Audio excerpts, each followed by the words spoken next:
And we're moving on to an altogether much more somber topic right now. President Cyril Ramaphosa has joined the public in extending heartfelt condolences to the family and friends of UCT Dean of Health Sciences, Professor Bongani Mayosi, who passed away last Friday. Now, Professor Mayosi's family confirmed that he died through suicide after suffering from depression. Mayosi was 51 years old, and his many medical achievements in medicine included being celebrated for his achievement on the isolation of the gene that is responsible for causing heart attacks among young people.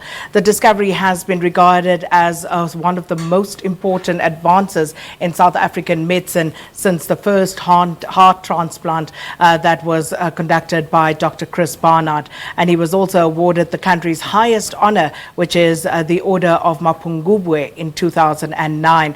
And to talk to us more about the effects of depression, we join in studio now by Dr. Saths Cooper, President of Pan-African Psychology Union. Dr. Cooper, pleasure having you once again. Thanks for coming through. Well, it's a sad time. It certainly is. But of course, you know, depression, because of the stigma that is attached to mental illnesses, these are the sort of things that people would not necessarily come out and proclaim that, hey, I'm suffering from depression. But just how big a problem is it in South Africa? Well, worldwide and in the country, it is a massive problem. It's in the top 3 of mental illnesses and other illnesses, in fact, because it impacts your physical and other well-being.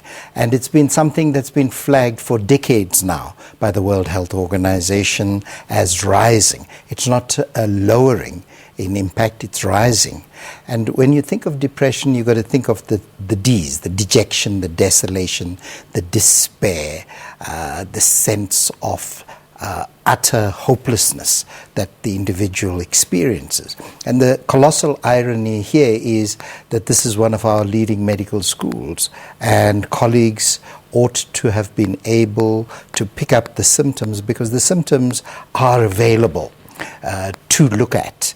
And if they persist over a period of time, for at least a couple of weeks, then they become seriously problematic and one needs attention. And ironically as well, there is help available in the country for such issues, because one should not feel isolated and alone when confronting these kinds of problems. Dr. Cooper, what are those signs that we should look out for? Well, a persistent sense of sadness, a sense of tiredness, sluggishness, contrarily also restlessness. If one sleeps too much, if one sleeps too little, changed patterns in behavior, sudden weight loss, sudden weight gain, and an increased isolation, if you like, inability to concentrate, focus on one's usual activities, and loss of interest in usual pleasurable and other activities. A general sense of sluggishness, contrary to a sense of restlessness. So, and it all depends on the individual, how one is able to mask it. But underlying it, there's this sense of foreboding, of gloom, and hopelessness. The sense of self-worth is severely impacted. And there are various kinds of causes for it. Chief amongst them, change in life circumstances, major ones, death, loss of a loved one, financial. But also there's medications, substance abuse. If one is impacted by something and one hasn't been able to get over it, that kind of thing can lead to depression. Of course, there's genetic and family background as well.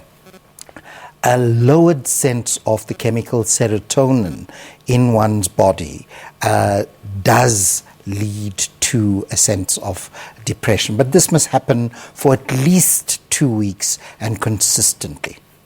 And you speak about, you know, masking, because I think this is often also one of the reasons why it may go undetected, or, you know, we sometimes pick up on it too late because people tend to mask.